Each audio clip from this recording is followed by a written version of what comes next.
Hello friends, welcome to my channel. आज compare करेंगे SBI small cap के साथ डीएसपी स्मॉल कैप की।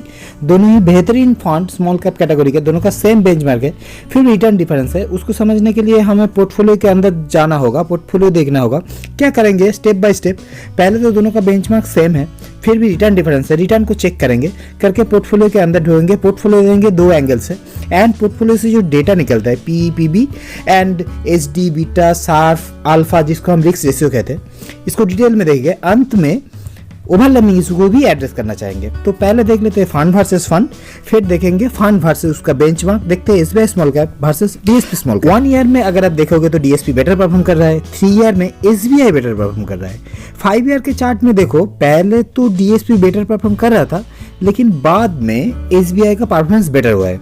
हम डिटेल में डिस्कस करेंगे आगे, लेकिन उसके पहले बेंचमार्क कंपैरिजन कर लेते हैं। दोनों का बेंचमार्क सेम है, एस&पी बीएसई स्मॉल कैप। तो एसबीआई के साथ उसका बेंचमार्क का रिलेशन कैसा है? 1 ईयर में बेंचमार्क को बीट कर रहा है, 5 ईयर में भी बीट कर रहा है। सिंस इंसेप्शन भी एसबीआई स्मॉल कैप अपने बेंचमार्क को बीट कर रहा है। आप देखते हैं डीएसपी स्मॉल कैप को, इसका भी सेम बेंचमार्क है, 1 ईयर में बीट कर रहा है, 5 ईयर में भी बेंचमार्क को बीट कर रहा है। सिंस इंसेप्शन भी ये फंड अपने बेंचमार्क को बीट कर रहे हैं। सो दोनों ही फंड अपने बेंचमार्क के साथ रिलेशन अच्छा है। आप बेंचमार्क के साथ रिलेशन अच्छा होने से आप फंड चूज नहीं कर सकते हो, आपको देखना होगा रिटर्न पेयर ग्रुप के साथ। सो चेक कर लेते हैं रिटर्न एनालिसिस को।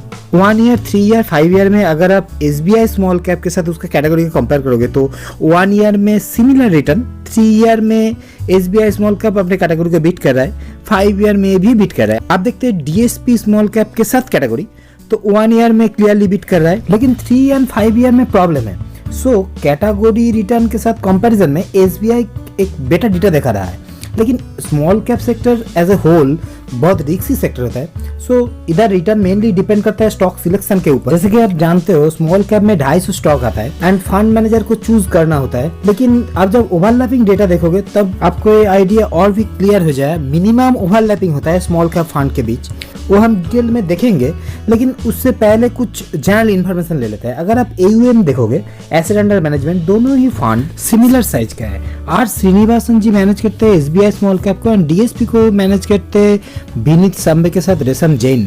बेंचमार्क सेम है, S&P BSE small cap. Value research SBI small cap को 5 स्टार रैंक दिया है, लेकिन डीएसपी को 3 स्टार।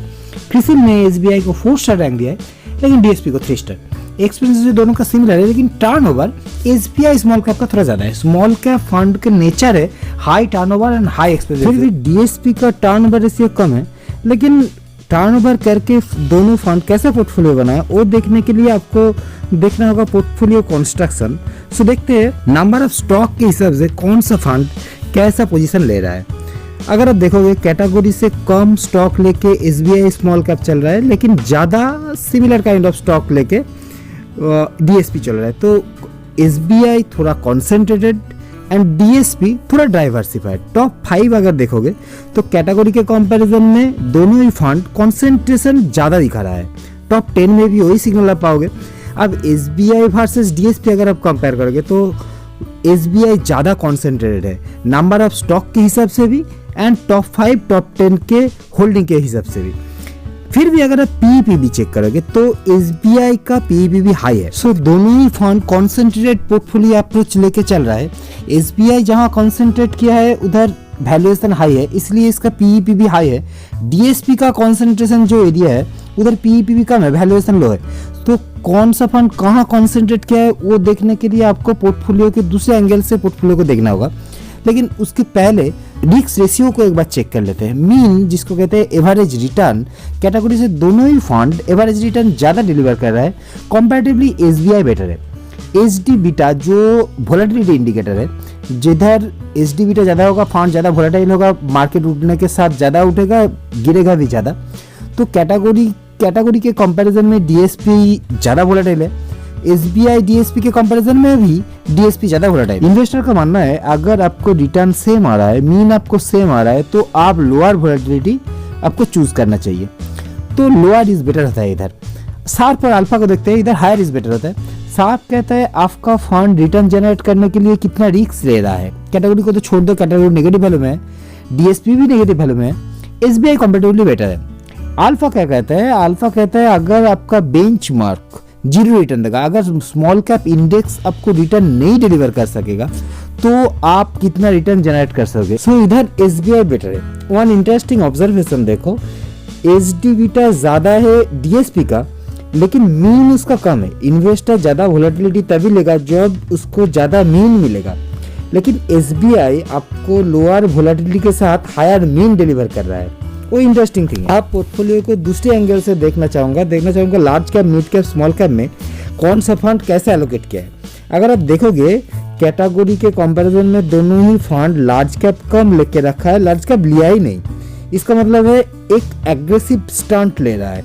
अगर मिड एंड स्मॉल को एक साथ देखोगे आप, so obviously mid and small में ज्यादा एक्सपोजर दोनों फंड ही ले रखा है। 8% तो कैटेगरी लार्ज कैप ले रखा है, तो इधर मिड एंड स्मॉल ज्यादा है एसबीआई एंड डीएसपी के पास। One more observation, small cap अगर आप देख रहे हो एंड डीएसपी को देख रहे हो, कैटेगरी से ज्यादा स्मॉल कैप लेके डीएसपी चल रहा है। इसका मतलब है जिधर स्मॉल कैप ज्यादा होगा वो फंड ज्यादा वोलेटाइल हो जाएगा। लेकिन लास्ट 1 ईयर में जो रिटर्न डेटा है वो स्मॉल कैप में बेटर रिटर्न दिया है, इसीलिए डीएसपी का लास्ट 1 ईयर का रिटर्न भी ज़्यादा है। एंड पीईपीवी का जो डेटा है, मार्केट जहां सस्ता है स्मॉल कैप में, डीएसपी उधर कंसंट्रेट किया है, तो इसीलिए डीएसपी का भी वैल्यूएशन लो है। अब पोर्टफोलियो ओवरलैपिंग इशू के ऊपर कंसंट्रेट करना चाहूँगा। दोनों ही फंड स्मॉल कैप कैटेगरी का बेहतरीन फंड है एंड सेम बेंचमार्क को दोनों ही फंड फॉलो कर रहा है। फिर भी अगर आप स्टॉक स्पेसिफिक देखोगे तो बहुत कॉमन स्टॉक भी है, लेकिन कॉमन स्टॉक होने के बावजूद इसका स्टॉक स्पेसिफिक जो ओवरलैपिंग डेटा है वो ज़्यादा नहीं है। मैक्सिमम ओवरलैपिंग है ट्यूब इन्वेस्टमेंट में, वो 2.5% के करीब है। ओवरऑल अगर आप देखोगे तो 13 स्टॉक कॉमन है। एसबीआई स्मॉल कैप के पास 50 स्टॉक है, डीएसपी के पास 65 स्टॉक है, उसमें से 13 स्टॉक कॉमन है एंड टोटल पोर्टफोलियो एयूएम के हिसाब से 14% ओवरलैपिंग है। जैसा मैं कह रहा था, स्मॉल कैप फंड में ओवरलैपिंग कम होता है। इधर मेनली रिटर्न बनता है स्टॉक चूज करने के ऊपर। सो सम अप कर लेते हैं 1, 2, 3 करके। दोनों ही स्मॉल कैप फंड के पास सेम बेंचमार्क है, S&P BSE स्मॉल कैप टेरी, फिर भी रिटर्न डिफरेंस है। अगर आप पोर्टफोलियो के अंदर देखोगे तो एसबीआई कॉन्सेंट्रेटेड पोर्टफोलियो किया है एंड डीएसपी थोड़ा डाइवर्सिफाई किया है। एसबीआई जहां कॉन्सेंट्रेट किया है वो है मिड कैप के ऊपर एंड डीएसपी का कॉन्सेंट्रेशन है स्पेशली स्मॉल कैप में। सो स्मॉल कैप में कॉन्सेंट्रेट करने के साथ साथ डीएसपी ज्यादा वोलेटाइल हो गया। एचडी बीटा देखो एंड एसबीआई कॉन्सेंट्रेट किया है मिड कैप में। सो मिड कैप में कॉन्सेंट्रेट कंपैरेटिवली मिड कैप कम वोलेटाइल होता है, इसलिए एसबीआई स्मॉल कैप कम वोलेटाइल है। अगर आप पीईपीवी चेक करोगे तो मार्केट वैल्यूएशन जिधर कम है स्मॉल कैप में, उधर कॉन्सेंट्रेशन की वजह से डीएसपी का पीईपीवी कम है। अगर आप ओवरलैपिंग इशू को देख रहे हो तो दोनों के पास 50 एंड 65 स्टॉक है, उसमें से 13 स्टॉक कॉमन है and portfolio overlapping total percentage of portfolio overlapping है 14%। सो ये था आज का एनालिसिस। अगर आपको एनालिसिस अच्छा लगा तो लाइक सब्सक्राइब जरूर करना and thank you for watching.